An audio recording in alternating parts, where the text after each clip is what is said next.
Bonjour à toutes et à tous. Dans la deuxième vidéo de cette playlist Calcul mental, je vous ai montré des stratégies pour additionner deux nombres à un chiffre et je vous ai promis une vidéo avec des stratégies pour des nombres plus grands.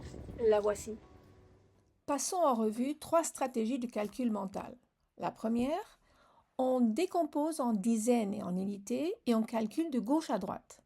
45 donne 40 plus 5, 23, c'est 20 plus 3. Je combine les dizaines, je combine les unités, puis j'additionne tout simplement 60 plus 8. Pour les dizaines, j'ai utilisé 4 plus 2 égale 6. Pour les unités, j'ai utilisé 5 plus 3 égale 8. Donc, l'effet additif de base, à gauche de la diagonale, en vert, qui sont les compléments à 10 ou les familles de 10, comme on les appelle dans la méthode de Singapour. Pour mon deuxième exemple, je prends des nombres dont la somme des unités est supérieure à 10. 28, c'est 20 plus 8. 37, c'est 30 plus 7. Je combine les dizaines, je combine les unités et la somme est facile à calculer de tête car elle ne requiert aucune retenue. Qu'a-t-on utilisé à nouveau? 2 plus 3 égale 5 pour les dizaines et 8 plus 7 égale 15 pour les unités.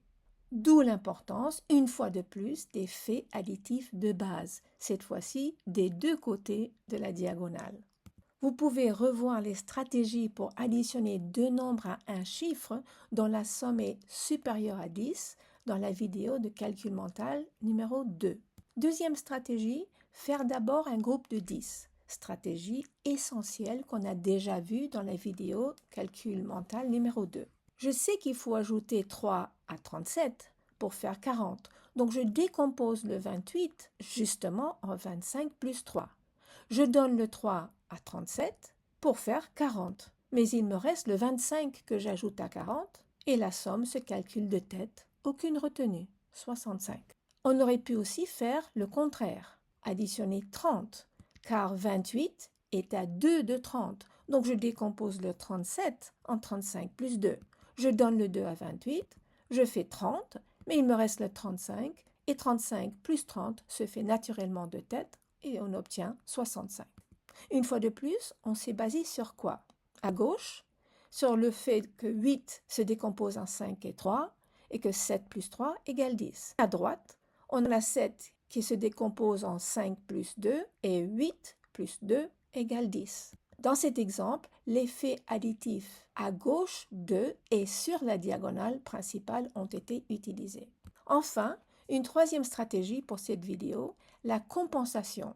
Elle s'applique surtout lorsqu'il s'agit de nombres qui se terminent en 6, 7, 8 ou 9. Donc, ajouter 18, c'est proche d'ajouter 20. Donc, j'ajoute 20 à 54 et j'obtiens 74. Mais comme j'ai additionné 2 à 18, je dois soustraire 2 à 74 pour que l'effet final, plus 2 moins 2, soit nul et ne change donc pas la somme initiale. Ce faisant, j'obtiens 72.